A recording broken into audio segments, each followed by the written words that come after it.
Series, Building Up One Another series. At kung hindi ako nagkakamali, ito ay kapito na sa mga mensahe.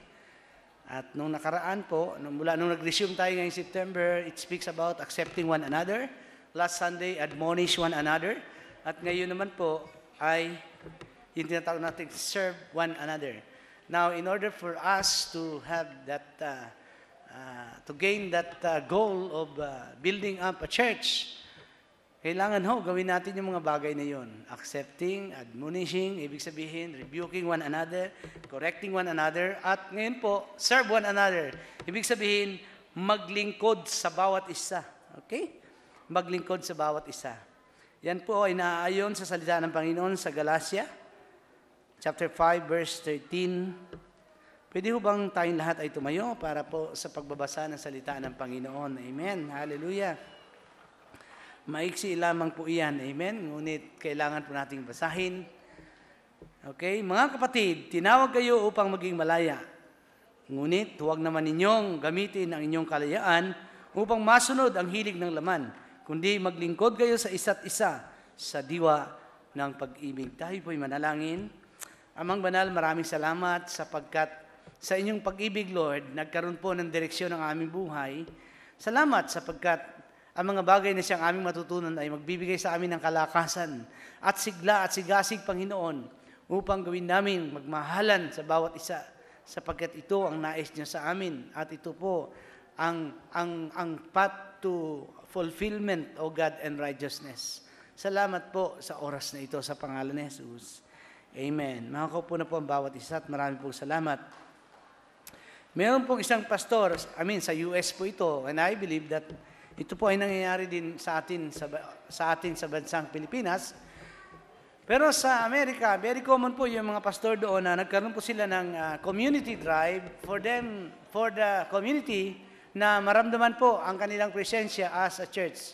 You know, sana ito ay magandang paalala sa atin na ang church po, ang Capital City Foursquare Church, pag sinabi pong parishioners o yung constituents ng church, hindi lamang po lahat ng taong pumapasok dito ang ating pakiramdam na sila ay kabahagi ng ating simbahan. Ibig sabihin, kabahagi po ng ating pagkalinga, panalangin, at pagbibigay ng mabuting loob. Hindi lamang po tayo dapat mabuti sa ating mga kapwa na narito, mga kapatiran. Ilagay po natin sa ating puso at isipan, amen, na ang church po na ating kinagagalawan, yan nasa paligid na yan, Project 4 hanggang doon sa Cubao, hanggang doon, Project 2, 3, hanggang doon sa Escopa, paikot po, hanggang doon sa Libis, pababa. Industrial Valley, lahat po nang naabot natin, kung kayo nakatira doon, pwede po ba yung mga kapitbahay nyo, iramdam nyo na sila po ay kabahagi ng ating simbahan, dapat pong ipinapanalangin at dapat po silang ipinapakita natin yung ating mabubuting loob at yung paglilingkod. Amen. Sa Amerika po kasi, merong isang pastor na lumapit sa isang grocery store, gaya po ng high top, yung pinakamalapit sa kanilang church. At siya po ay tumawag, nakipag-usap siya sa attendant, then sabi, yung mga ganyang concern, you have to call the manager. So tumawag na lamang siya, at nag-offer po siya. Sabi niya, kami, this is our church, closest to your grocery store, and would like to do something great for your customers. As a church, sabi nila, nais naming ibigay yung aming paglilingkod. So, anong plano nyo? Anong kaya nyong gawin? Well, anything na gusto nyo gawin. Okay, sabi niya, pwede kayong mag-parking sa traffic parking, and then you can actually retrieve carts from the parking lot. And then you can actually assist the customers pag umuulan or mainit, hold the umbrella for them. Sabi gano'n ng kuan. Oh, that's great, sabi nung pastor, gagawin namin yan. And then, sabi nung manager, magkano ang inyong ini-expect for that services? And I know, sabi niya, minimal lang ang payment sa inyo kasi just in case lang, willing kami mag-pay pero minimal lang kasi kayo naman ang nag-volunteer. Sabi po nung manager, ang sabi ng pastor, we are going to do that for free. Nung sinabi po niyang free, ang sabi ng manager, okay, sandali lang ha, tawagan kita maya-maya. Nakipag-usap siya sa kanyang administration team. Pagkatapos po, tumawag yung pastor really doon. Sir, so anong balita? So okay na kami. We can start tomorrow. Alam nyo, tinanggihan po ng manager. yung kanyang offer. Ano kung bakit? Hindi po siya makapaniwala na meron pong grupo ng mga tao, lalo na isang simbahan, na gagawa ng ganon. Libre. Yun po ang tinatawag nating paglilingkod. Amen? Pero sa sanlibutan po, hindi sanay at hindi matanggap, hindi maarok, hindi po lubos maisip ng sanlibutan o mga hindi mananampalataya na kayang gawin yun ng kanilang kapwa. Amen? Ngunit salamat sa Panginoon, tayo po mga anak ng Diyos, ay makakapagsabing naranasan natin ang paglilingkod ng libre. Higit sa lahat, ikaw at ako po ay pinaglingkuran ng ating Panginoong Jesus. Amen po ba? Higit pa po sa paglilingkod na ibibigay natin sa ating kapwa o sa ating mga mahal sa buhay, ang ibinigay ng ating Panginoon. Siya po ay namatay, siya po ay naghirap para sa atin. Amen. At ngayon po, tayo ay tumatamasa ng kanyang paghihirap. Yun po ang dakilang paglilingkod. Ngayon po, bilang mga mananampalataya, alam po natin, ang mga katagang paglingkuran ang bawat isa. Kaya ang title po natin ngayon, hindi na yan bago, Pastor, very common. Hindi na masyadong exciting pakinggan ang iyong mensahe dahil common yung title. Oo, alam po natin yan. Ngunit mga kapatid, sa katotohanan po, ilan lamang ang nakaunawa ng ibig sabihin nito. At lalong kakaunti po ang mga nagsasagawa nito. Aminin po natin yon. Amen ba? Sabi niyo, Pastor, ayaw ko mag-agree. Pero sa totoo lang, bilang mananampalataya, madalas po nakakalimutan natin yan. Na yan po ang number 1 sana sa ating plataforma. Okay? Bakit po? Sapagkat hindi marahil nauunawaan ang mga biyayang espiritual na siyang kalakip nito. Alam nyo, if you are a true servant, serving other people, alam nyo po, yun lamang po ay nagpapakita, yung taong gumagawa nun, ay nauunawaan niya at naramdaman niya at naranasan niya ang mga biyayang espiritual na kalakip ng paglilingkod. Kasi po, sa paglilingkod sa kapwa at bawat isa, hindi po yan magawang utusan ka or i-compel ka ng iba or dahil sa sweldo. Hindi po eh. Well, nagsisweldo naman tayo, ano po. Pero alam mo, marami po kasi na yung sweldo hindi naman sapat para po sa ating trabaho. Pero maluwag natin ginagawa yun. Bakit po? Dahil po sa biyayang espiritual na kalakip noon. Ano po yung una? Ano pong klaseng biyaya yun? Sapagkat ikaw po ay tinawag upang maging malaya. That's truth number 1. Kapag ikaw ay naglilingkod, ikaw yung taong nakaunawa na ikaw ay pinalaya ng Panginoon. Aminin po natin, maaaring hindi maunawaan. Ngunit tayo po, mananampalataya o hindi, dati-dati tayo po ay gapos sa ating makasariling laman. At gapos po sa anumang mga alintuntunin ng sanlibutan. Ang sabi po sa verse 13 ng Galatians chapter 5, mga kapatid, tinawag kayo upang maging malaya. Tinawag po tayo upang maging malaya. Remember na ang mga tao, okay, mulat sa pulpo, walang magawa kundi sundin ang dinidikta ng laman, ang sinasabing, gusto ko nun, gusto ko yan, akin mo na, akin yan. Minsan sa aming Bible panorama dito, nag-uumpisa po kami pagkatapos ng ating service. Alam niyo po ba, ako ang nagtuturo, pero ako yung ang number 1 natututo. Dahil po doon sa aking mga klase, yung aking mga estudyante, kunyari, ay natututo din ako sa kanilang mga, halimbawa, yung isa pong estudyante namin ay nagsabing, Pastor, alam niyo po ba na si Cain, si Cain na naman, si Cain na may asawa, saan kumuha daw ng asawa si Cain? Actually, Cain's wife is the most talked about wife in the world. Kasi tanong-tanong, saan kumuha ng asawa si Cain? Ay samantalang si Abel at si Cain lang naman yung magkapatid. Unang mga anak ni Adan. Pagkatapos lumaya si Cain at nag-asawa, o saan kumuha ng asawa? Pagkatapos po, nung hinanap ng Panginoon si Cain, ang kanyang Abel, hinanap, nasaan ang si Abel, ang iyong kapatid? Ang sagot niya sa Panginoon, am I my brother's keeper? Magtatanong ka, alam ni Cain yung ginawa niya, pinatay niya yung kapatid. Ngayon, kausap na niya ang Diyos, hindi niya kayang humingi ng tawad sa Diyos. Bakit hindi niya kayang humingi ng tawad sa Diyos? Alam niyo po kasi, nung unang panahon, before pa po dumating si Moses, lahat po ng ginagawa ng tao ay tama. Yun pala yun. Alam niyo ba yun? Sa paningin nila, lahat ng ginagawa nila at kahit anong gawin nila, tama, walang mali. Kaya pala si Cain, nung patay niya ang kanyang kapatid, hindi niya kayang humingi ng tawad sa Diyos dahil higit sa lahat, hindi niya alam kung ano yung pagpapatawad at paghingi ng tawad. Dahil para sa kanya, wala siyang ginawang mali. Tama lang, ayos lang yung kanyang ginawa. Okay? So, malinaw po na ang tao, mula nung nagkasala si Adan at si Eva, yung imahe ng pagiging mabuti, banal at matuwid ay nawala na po sa atin. Blindly, tayo po ay bulag. Bulag po sa katotohanan at katuwiran. At tayo po, mga kapatid, ay sumusunod sa dikta ng laman. Kaya ayon po dito sa Galacia, ikaw at ako po ay pinalaya sa ganyang sitwasyon. Ano po ang sabi sa Galatians chapter 3, 21 to 22? Pinalaya, maging malaya mula saan? Sa hirap na pangalipin ng kasalanan. You know, hindi po natin alam na tayo pala ay alipin ng kasalanan. Ngunit ito ay alam ng Panginoon. Salamat sa Diyos sa kanyang dakilang kabutihan. Amen. Ano po ang sabi sa verse 21? Ang ibig bang sabihin ito'y sumasalungat ang kautusan sa mga pangako ng Diyos? Hindi. Bakit? Kung nakapagbibigay buhay sana ang kautusan, ang tao ay magiging matuwid sa paningin ng Diyos sa pamamagitan ng pagsunod niya rito. Malinaw ho kasi noon pa manguna, lalo na nung dumating na si Moses, nagkaroon na ng 10 Commandments at marami na pong mga kasulatan patungkol po sa pagsunod at gawi ng tao. Marami pong mga religious leaders noon, dinadagdagan at lalong nahihirapan. At sa kanila pong pakiramdam at pagturo, ang pagsunod sa kautusan, ang siya makapaglalapit sa tao, sa Diyos, ang siya makakapagbigay ng buhay sa Kanya. Ngunit malinaw po ang sabi sa verse 22, ngunit ayon mismo sa kasulatan, ang lahat ng tao ay alipin ng kasalanan. Lahat po, walang exempted. Ikaw, ako, kahit sino sa atin.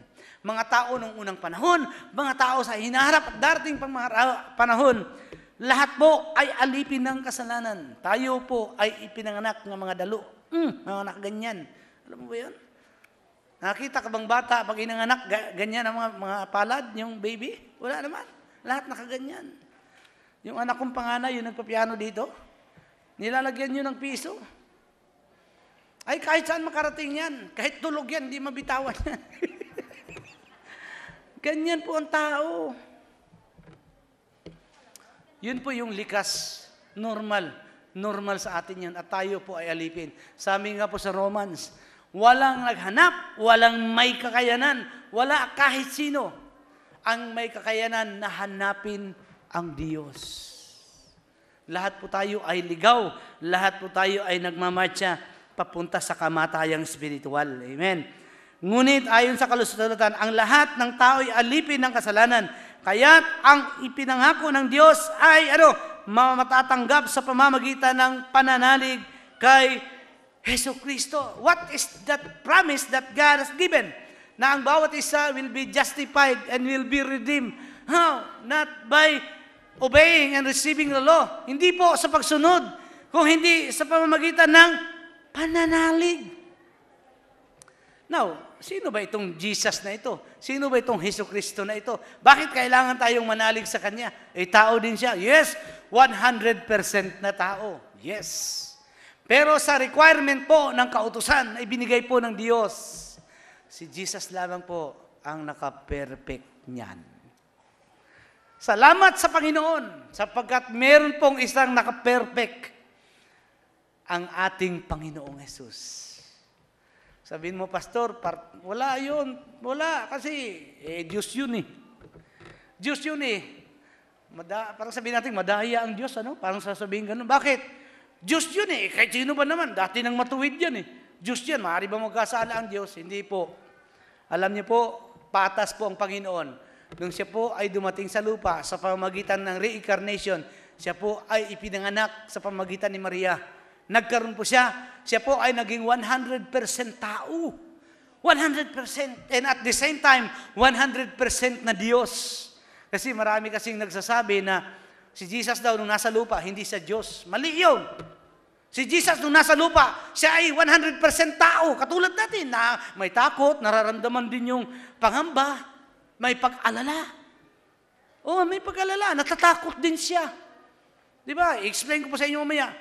At the same time, siya po ay 100% na Diyos. Bakit po? During that time, siya nagpapatawad ng mga kasalanan. Nung nasa lupa siya, tao siya doon. Pero sa Diyos siya. During that time po, nagsasalita siya sa dagat, tumatahimik, nawawala ng bagyo. At lahat po ng gusto niya, pati patay, nabubuhay. Diyos lang kayang gumawa niyan. You see? So ang Panginoong Diyos po, ang Panginoong Jesus 100% na tao, bakit? Ano po ang ating pruweba? Alam niyo po ba nung siya ay, di ba nagugutom?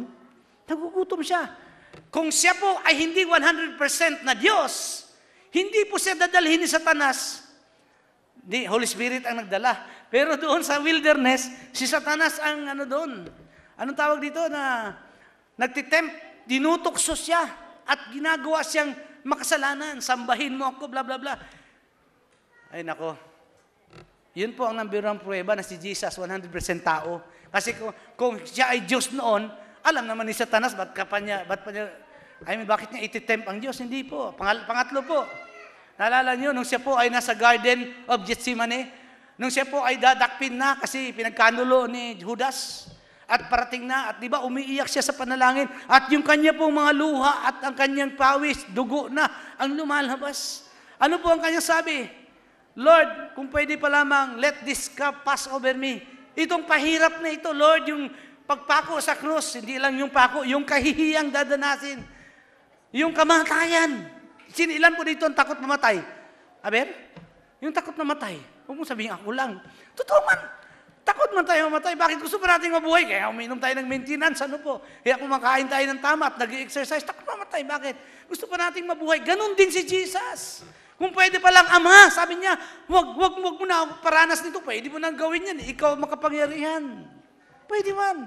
Pero hindi. Ang kalooban ng Ama is that kailangang magbuwis ang kanyang anak kahit masakit sa Ama. You see? Takot si Jesus doon. Kung pwede pa lang, Lord, wag mong ipadana sa akin to. Ngunit anong sabi niya sa prayer niya? Not my will, sabi niya, but yours be done. Lord, sabi, Ama, ayaw ko, pero ikaw pa rin ang masusunod. You see? Napakadakilang masunurin ng ating Panginoon. Kaya naman itumatamasa ngayon. Amen. Lahat ay alipin ng kasalanan. Kaya't ang pinangako ng Diyos ay matatanggap sa pamagitan ng pananalig kay Hesukristo. Manalig in what way? Manalig. Yan ang salita ng Panginoon. Ako ang daan, kaligtasan. At ang buhay walang makaparoon sa Kanya, kundi sa pamamagitan ko. Yan ang sinabi ni Jesus. Regardless of church you are attending. Kaya kung sakali pong kayo papasok sa isang simbahan at nagsabing, pumasok kayo rito upang kayo maligtas, kulto yan. Ngunit kapag ang simbahan nagsabi po, pumasok kayo rito dahil dito itinuturo ang tagapagligtas, walang iba, si Jesus lang. Praise the Lord, evangelical yan. Pasok kayo. Amen? Si Jesus lang ang daan, walang iba. So, ganun po. Yun po ang ating matatanggap sa pamamagitan ng pananalig kay Hesukristo na, look at this, ibibigay sa lahat ng sumasampalataya. Salamat sa Diyos. Kung ikaw po ang taong naniniwala kay Kristo, hindi ka mabibigo. Ano po yung pananalig na sinasabi at pinag-uusapan natin? Ito po yung constant faith that we have every day in every hour. Sa lahat po ng pagsubok, sa lahat ng sitwasyon, palaging nasa puso mo, si Jesus lang ang aking pag-asa. Pastor, paano kung nagkasala ako ngayon? Nagkamali ako ngayon? Minura or ano ginawa mo? Nag-curse ako doon sa aking kapwa. May pag-asa pa ba ako sa heaven? Yes! Hallelujah! Yes! Pastor, paano kung nang hold up ako ng bangko? Pastor, makapasok pa kaya sa langit? Actually, kung pag-uusapan po yung ating ginawa, ay hindi ka talaga makapasok. Pero yung ginawa ni Jesus para sa iyo, amen? Ibig sabihin, ang Panginoon ba namatay para sa mga kasalanan? Hindi.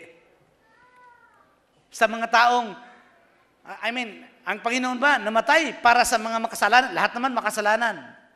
Pero meron pong mga makasalanan na talagang hindi kikilala sa Diyos. At meron pong mga makasalanan na lalapit sa Diyos. Kaya yung sabi ng ating Panginoon, my sheep knows my voice. Hindi pa pinapanganak ang tao. Alam na ni Jesus kung sino yung tatalima. kung sino yung tatanggap sa Kanya. Alam niyo ba yon? Ngayon po, lahat ng tumanggap kay Jesus, heartily nakilala si Jesus, hindi perfect yan. Kasama ako doon, number 1. Alam niyo ba yun? Magkakasala pa rin sa isip, sa salita at sa gawa. Tandaan po natin yan. Ngunit salamat sa Diyos. Ang kanyang kamatayan sa krus at pagliligtas ay sapat po para mahugasan ng Diyos, mahugasan ng ating kasalanan sa nakaraan, sa kasalukuyan at maging sa katapusan. Kayang-kaya. Alam nyo, makakantong po yan sa pamagitan ng pananalig. Amen? Ikaw ay tinawag upang maging malaya mula sa hirap ng pang-aalipin ng kasalanan. Pangalawa po, mula sa hirap na pagtugon sa kautusan. Galatians chapter 5 verse 1 to 4. Malinaw po diyan. Dahil po sa kasalanan, ang tao po ay nagsisikap ng iba't ibang paraan. Alam nyo ginagawa ng tao? Ha? Number 1, magbabasa ako ng Bible. Tama yun, okay yun. Yung iba po dyan, hindi ako kakain ng dinuguan. Oh. Oy, bakit ganyan kami noon sa Mindanao, Kaya noon, nagtatricycle ako sa Mindanao, Ay sa amin sa Digos noon. Sila mga taga-Digos dito. Wala yan mga taga-Digos yun. Isa lang ako. Tricycle. Ang daang sinihan doon, 3 Ang ganda pa ng mga drawing. Yung mga Rambo, mga ganyan. Yung panahon na yan, dadaan ako. Mga pasahero ko pupunta doon, manunood sila. Paglabas nila, enjoy na enjoy sila, talagang nangangamoy purbura. Alam mo yun? Puro gira. Kasi noon, ang palabas Rambo. May kadouble pa yan, English, yung clip, kalimutan ko na yung mga palabas ng, basta 2 yan palagi. Magkano ang sini? 6 pesos, 5. 2 pelikula, Tagalog, English, puro action. Ako, mahilig naman ako sa pelikula. Laway. Bakit? Hindi makapasok doon. Hindi makapanood. Kahit nagtatricycle, maraming pera pang sini. Pero hindi man kaya. Bakit po? Kasi Psalms 1:1. Anong sabi sa Psalms 1:1? Ayan ang basis ng aming Sunday school noon. Hallelujah. Sa basis Blessed is the man that walketh not in the counsel of the ungodly, nor standeth in the way of sinners, nor sit on the seat of the scornfuls. But his delight is in the law of the Lord, and his law that meditate day and night. Blah, blah, blah, blah. Ibig sabihin po, huwag kang umupo sa upuan ng mga makasalanan. Wow, what? Yung sinihan, puro unbeliever yun nandoon, walang Christian. Sorry ka na lang, hindi ka makapanood dyan. Pero umuupo sa jeep. Doon din ako nagtatanong Umuupo sa bus. Pati sa tricycle ko, umuupo yung makasalanan. What kind of theology? Kaya pagpasok ko po rito sa Bible School, maniwala kayo. Si Pastor Ronnie, lahat po yan, tinanong ko sa kanila, lahat yan, i-defend ko yung truth na yan. Truth ba yun? Noon ho, hindi ko kayo in-encourage na kumain sa pista, no? Pero sa amin po sa Mindanao, bawal kumain sa pista. Kasi po, ang pista daw, kasalanan yun kasi ino-offer yun sa mga Diyos-Diyosan, kaya sila nagkakatay ng ganun. Pero mahabang paliwanagan. Pero isa lang po mga kapatid, kumain ka pa sa pista, manood ka sa sine or hindi. Parehas kayong mananampalataya. Ang tanong, sinong maliligtas doon? Pareho pong maliligtas. Alam niyo kung bakit? Ang tao maliligtas hindi dahil nanood siya ng sine or kumain ng dinuguan or hindi kumakain ng dinuguan or hindi nanood sine. Yung isa pala simba, yung isa naman medyo tatamad-tamad sa simbahan. Antukin pa, natutulog pa nga. Maligtas ba yan? Yung isa budlat ang mata. Hallelujah ng hallelujah. Amen ang amen. Yung isa naman antok ng antok. Pero parehas lang yung si Jesus na matay sa kanilang dalawa. And that silang dalawa parehas naniniwala na wala silang pag-asa makapasok sa langit kundi kay Jesus lang. Kaya lang yung isa tulog-tulog, yung isa gising na gising. Makakapasok ba parehas? Yes, parehas mo makakapasok. Anong difference ng dalawa? Pagdating po sa makapasok sa kaharian ng Panginoon, Diyos lang ang gumagawa ng paraan at siya lang ang may kakayanan. Sorry na lang. Amen? Ganun po yun. Pero, when it comes to spiritual maturity and service, diha na. Yung mga tao pong mga mahilig sa Panginoon, talagang enjoy na enjoy sa ministry, enjoy sa pag-serve, sa pagtulong sa iba, ayun na. Yun po ang malalaki ang korona. Amen? Marami pong makakapasok ng langit, walang korona, pasang-awa. O, totoo yun. Makakapasok dahil sa biyaya ng Diyos. Pero kung sabihin mo, naghirap sila para sa... Kasi lahat tayo magbibigay ng accounting sa Diyos. Anong ginawa mo para sa Kanya? Wala kang masagot. Nakapasok ka nga, ligtas ka na, walang impyerno doon. Pero pagdating doon, puro kapag sisisi, kung alam ko lang, sana nag-double time ako. Huli na. So, yun po yung katotohanan. Amen? Pananampalataya na makakamtan sa pamamagitan ng pananalig sa ating Panginoon. Okay? Tayo po ay tinawag upang maging malaya mula sa hirap ng pang-aalipin, mula sa hirap ng pagtupad sa kautusan. Ito po yun. Malaya na kayo dahil pinalaya tayo ni Kristo. Kaya magpakatatag kayo at huwag nang paalipin pang muli. Akong si Pablo ang nagsasabi sa inyo, kapag nagpatuloy kayo, ako pastor, ayan na naman tayo. Ibig sabihin, okay, tuloy natin. Ito, maganda ito no? Okay, kapag nagpatuloy kayo, binabaliwala ninyo si Kristo. Wow. Hindi ko natatanungin kung ilan yung mga tuloy dito. No? Tapos sabi niyo, pastor, ano ba yan? Binabaliwala. Okay, paliwanag ko po maya. Okay. Inuulit ko, sabi niya, lahat ng taong nagpatuloy ay kailangang sumunod sa buong kautusan. Kayong nagsisikap na maging matuwid sa pamamagitan ng pagtupad sa kautusan, look at this. Inihiwalay na ninyo ang inyong sarili kay Kristo at tinanggihan ninyo ang kagandahang loob ng Diyos. So, sa kanila po kasi noon, ang circumcision is a sign that you are actually a clear and perfect Jew. Hudyo ka, na faithful ka sa katuruan ni Moses.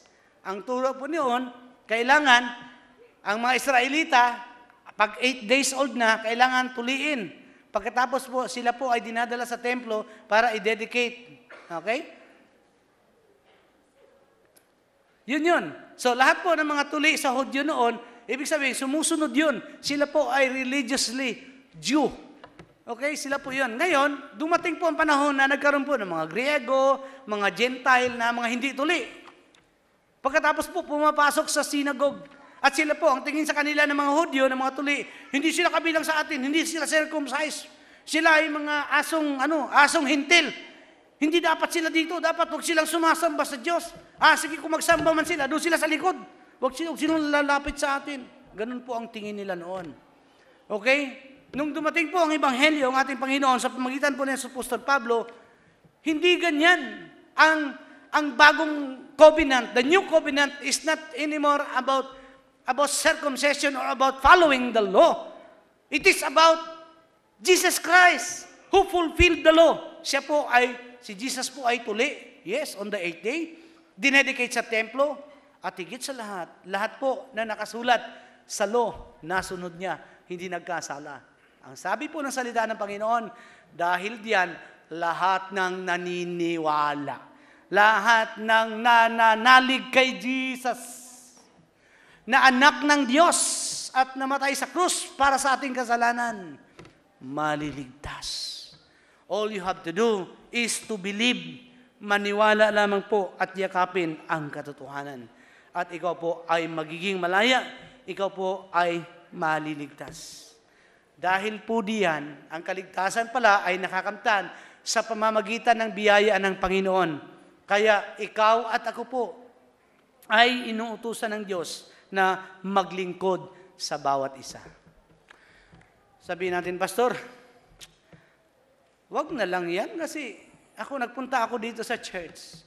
Ang gusto ko dito is to pray. Gusto ko ang Lord lang, ang Diyos lang, ang perfect.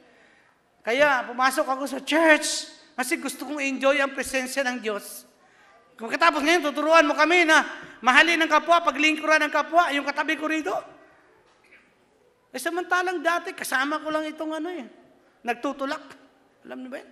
Ilan dito yung mga nagtutulak dati? Oh, bakit? Sino ba hindi nakaranas magtulak? Lahat tayo nakaranas ng pagtutulak. Dati nga, sinasamahan ko pa ng iyak. Woo! May sisigaw sa kabila, kamag-anak lang, kamag-anak lang. Hindi pala, nagtutulak ko ng sirang kotse, kailangan mandar. Ginagawang karo. Anyway, sino po sa atin dito ang walang kasalanan? So, malinaw mga kapatid, si Kristo lang ang kailangan. Amen. Dahil po diyan, ikaw at ako ay sinasabihang dapat maglingkod. Bakit tayo kailangan maglingkod? Higit sa lahat, tayo po ay nakaranas ng paglilingkod ng dakilang lumikha. Amen. Hallelujah. The truth is,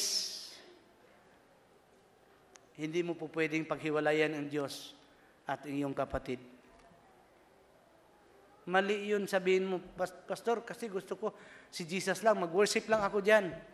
Magsamba lang ako dyan. Gusto ko yung illustration na ibinigay ni Pastor kaninang umaga.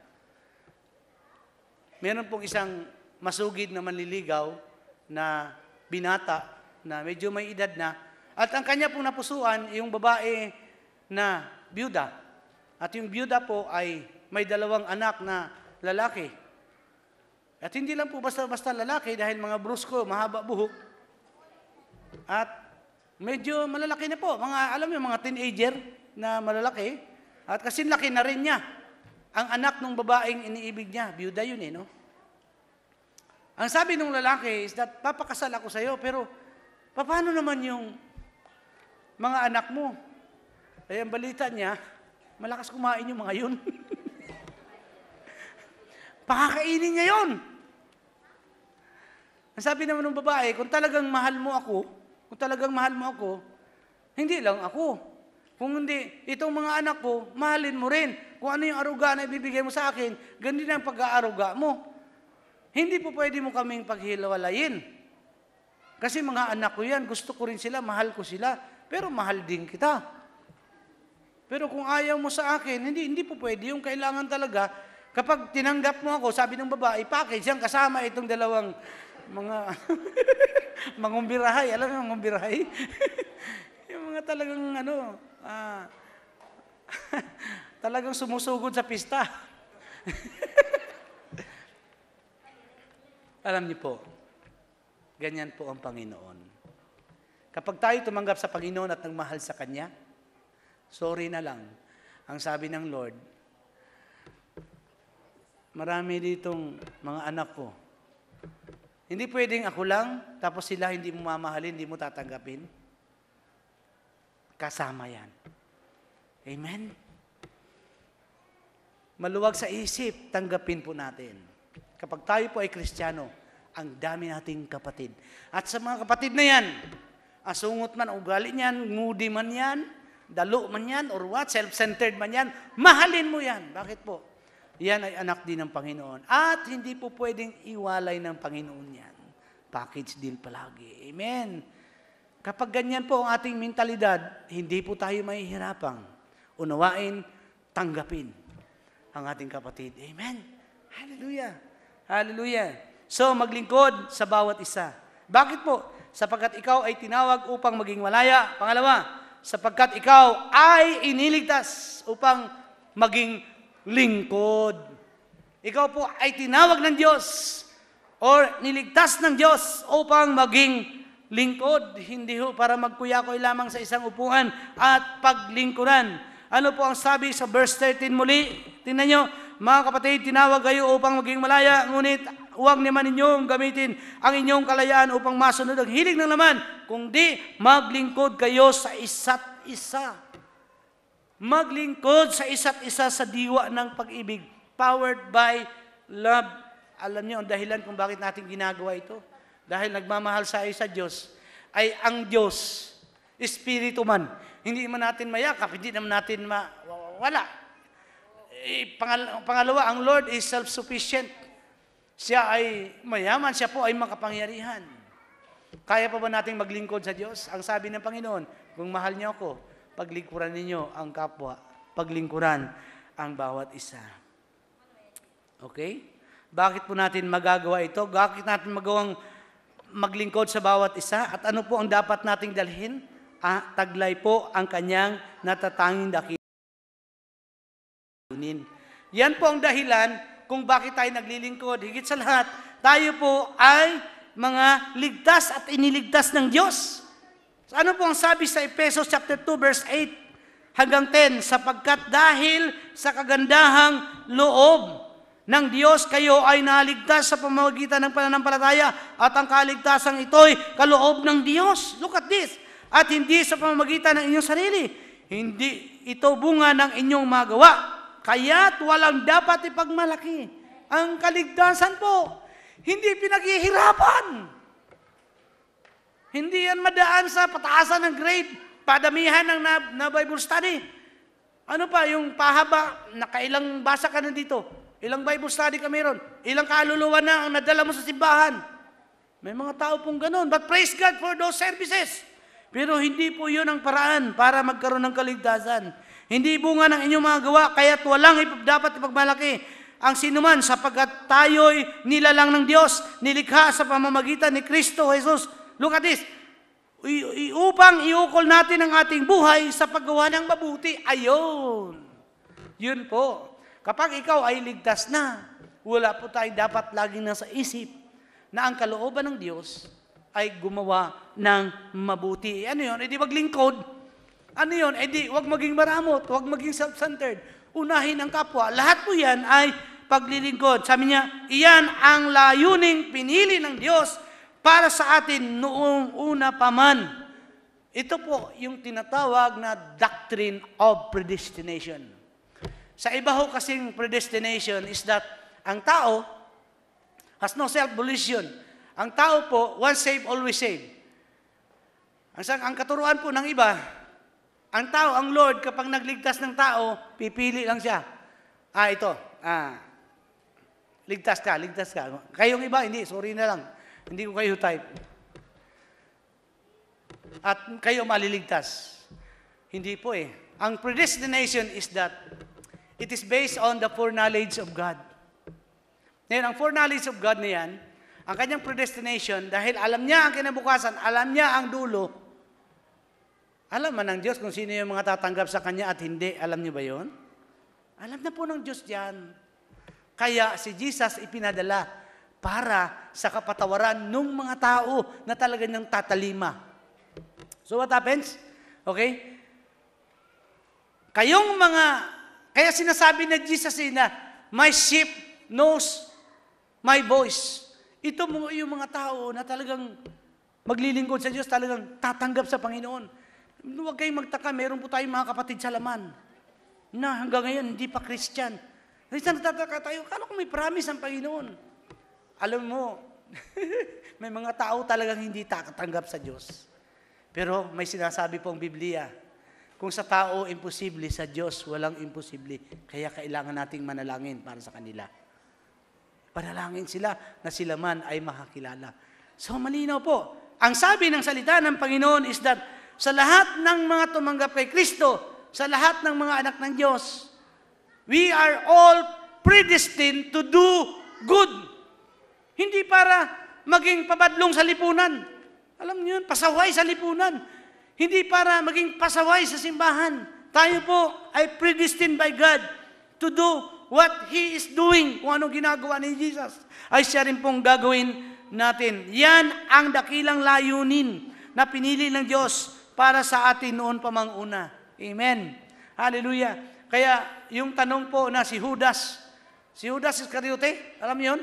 Marami pong mga Bible scholars nagsasabi, napaka-unfair ng Diyos. Kay Judas, unfair ang Diyos kay Pero. Alam niyo si Pero? Yung hari ng mga Ehipto, ng mga Egyptians, na ayaw palayasin o paalisin yung mga Israelita, matigas ang ulo niya. At ang sabi ng Diyos, sabi niya kay Moses, wag kang mag-alala Moses, sabi niya, I will harden Pharaoh's heart. Can you imagine? Ang sabi ng Panginoon, patitigasin ko ang kanyang puso. Wow, kawawa naman si Pharaoh. Imbis na kumilala sa Diyos, imbis na tumanggap sa Diyos at maging anak ng Diyos, ang sabi ng Diyos, patitigasin pa ang puso. Anong klaseng Diyos meron yan? Yun po yung tanong, hindi po ba? Pero sa totoo lang po, based on the foreknowledge of God, alam ng Diyos na si Pharaoh, kahit anong milagro, kahit anong panggawin, hindi talaga tatanggap sa Diyos yan. Hindi luluhod sa Diyos yan. Hindi magpapailalim sa Diyos yan. Kaya ang sabi ng Panginoon, gagamitin ko siya Patitigasin ko ngayong puso para hindi niya palabasin ng mga tao. Sa gayong paraan, gagawa siya ng maraming milagro. You see? Kaya umabot ng 10 plagues yung dumating eh. Dahil doon. So, hindi po unfair ang Diyos. Talagang si Pharaoh, hindi tatanggap sa Diyos. Kaya gagamitin siya. Okay? Paano po yung magkapatid, si Jacob at si Esau, ganun din yun. Can you imagine? Yung mga bata, nasa sinapupunan pa, wala pang ultrasound noon, pero parang meron na kaagad, Sabi doon, kasi ang kanila pong ugali noon, yung panganay, ang siyang mayroong birthright, magiging tagasunod sa ama. Lahat ng karapatan nasa kanya. Siya ang namumuno sa baryo. Ang sabi po is that, yung panganay, sabi po sa prophecy, will serve the younger, maglilingkod doon sa bata. Dalawa silang sinapupunan. Can you imagine, hindi pa pinapanganak, hindi pa marunong mag-isip o gumawa ng masama o mabuti, pero sinasabi na ng Diyos na si panganay ay magiging alipin o tagasunod lamang ni bunso. Baliktad yun. Bakit po?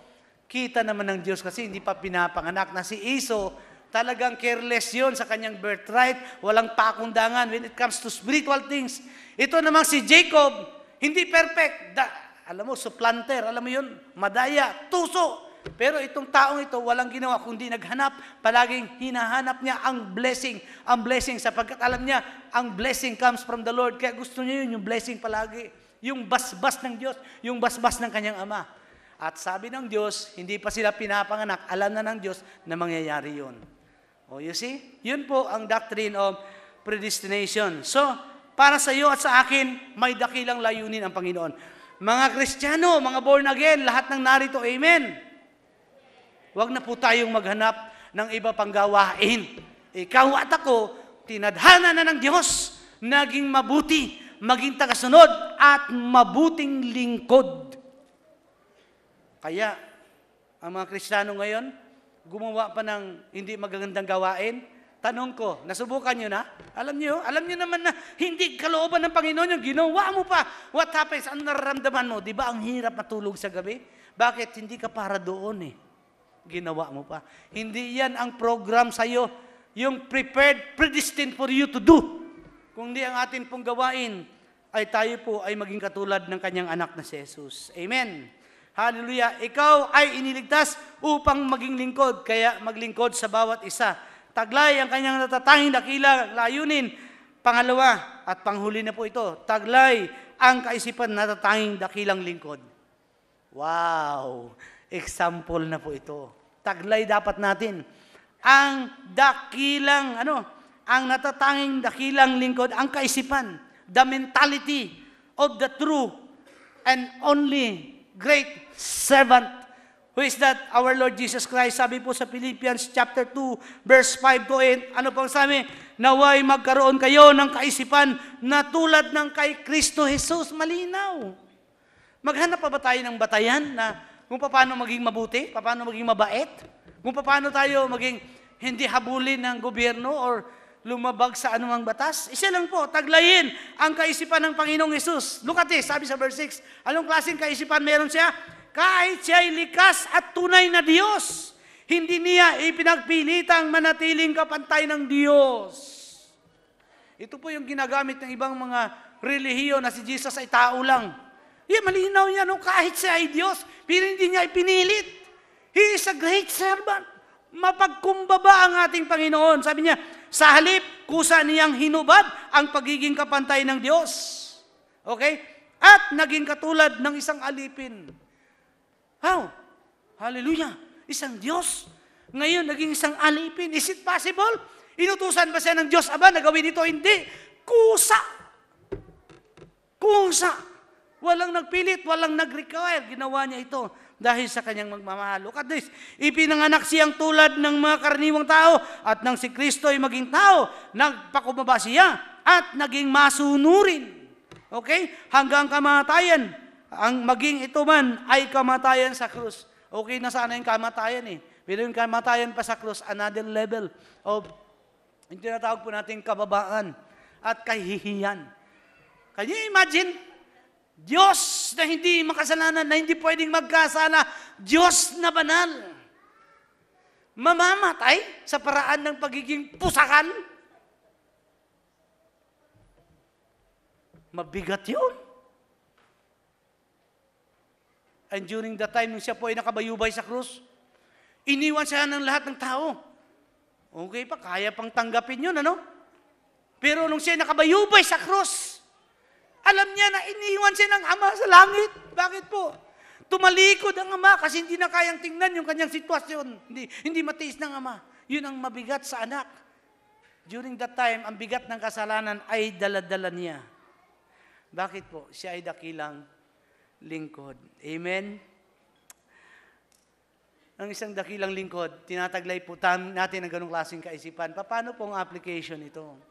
Pastor, sa opisina o sa trabaho, dapat po, Pastor, ako ngayon, floor manager eh. Alam niyo floor manager? Nagmamanage ng floor, second floor. First floor, second floor, third floor, lahat kanyan. Floor manager. Pastor, dapat ngayon ay ako ay CQ na. Or sabi natin, clerk na, clerk 1, clerk 2, typist, what, ganon. Encoder na ngayon, hindi na typist, encoder na sa computer, everything. Pero alam niyo, Pastor, dapat deserving ako doon. Kaya lang, may na-bypass ako. Masakit, di ba? Na-bypass. Magre-react ka ba? Or anything? Hindi po. Dahil ang iniisip mo palagi, kung na-bypass man ako, yung naka-bypass sa akin, hindi niya rin kasalanan. Or it could be, sabihin mo, sa iyong isip, ay isip dito, no? Or sa iyong puso, ano po na, yung taong yun, mas maraming pinakakain. Mas nangangailangan. Titingnan mo na lang na kahit ang sweldo mo ganito, salamat sa Lord, sapat naman ito.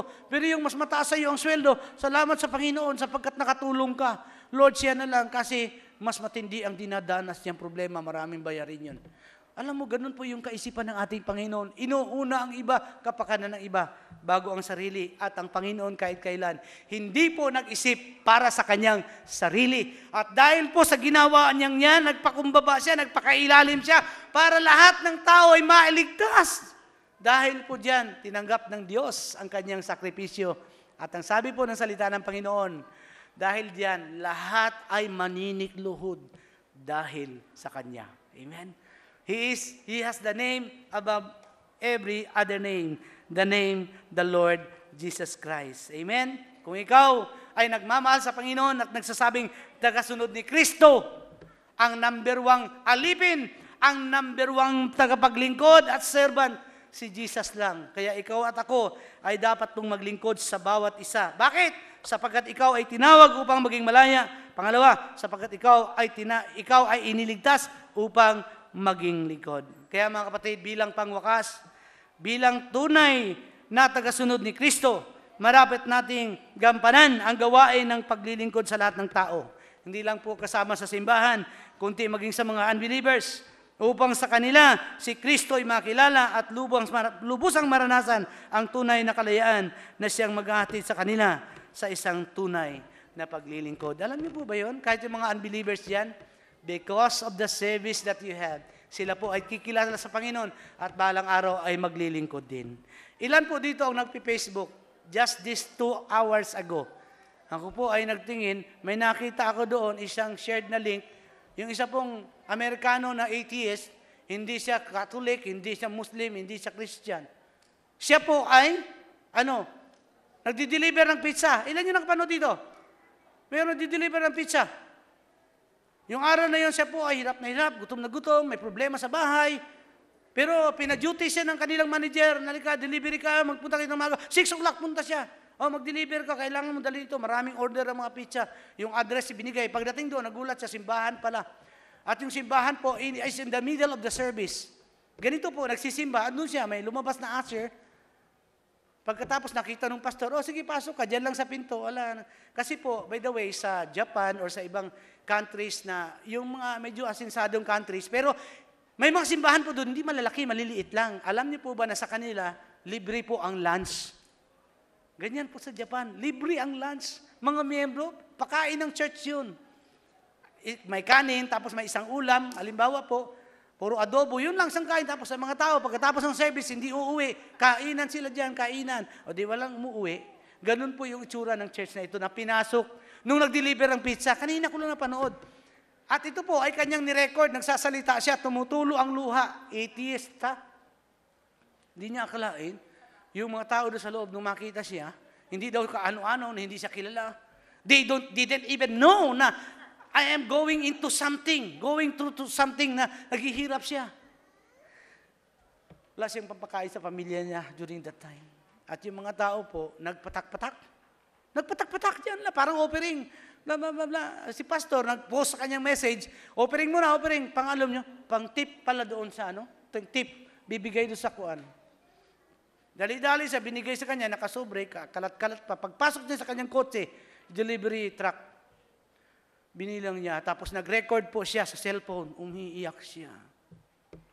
I don't know with this person, but this church, sabi niya, touch my life and my heart, and from now on, sabi niya, magbula ngayon, sabi niya, iba na ang tingin ko sa simbahan na ito.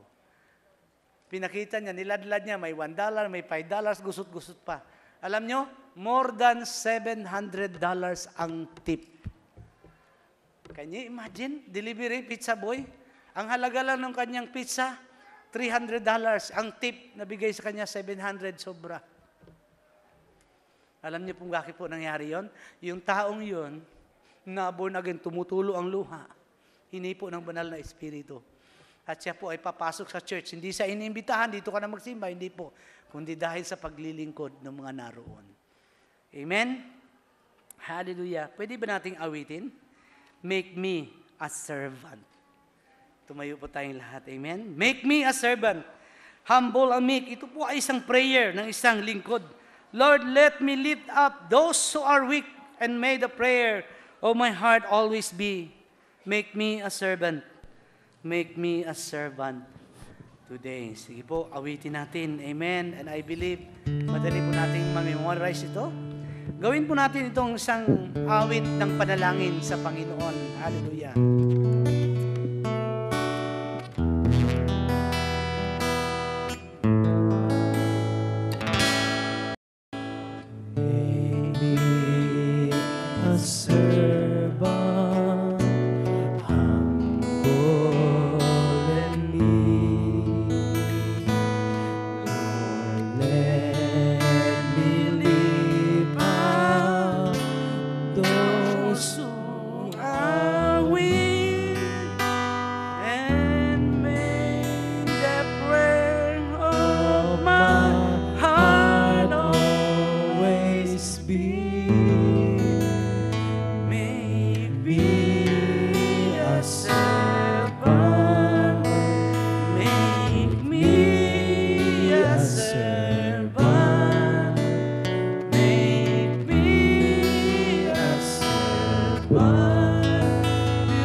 Awitin po natin muli at awitin po natin sa Panginoon. Make me a servant, humble and meek. Lord, let me lift up those who are weak, and may the prayer of my heart always be, make me a servant, make me a servant, make me a servant today. Panginoon, yan po ang dalangin ng bawat isa. Ang pagiging lingkod, Lord, mahirap gawin. Ngunit banal na Espiritu, tulungan niyo po kami. Sapagkat ang bawat isa, Lord, ay willing na sumunod sa inyo at magpailalim sa inyo sa ganitong larangan. Salamat po sa pangalan ni Jesus. Amen. Palakpakan po natin ang Panginoon. Hallelujah. Makakaupo na po ang bawat isa. Salamat po.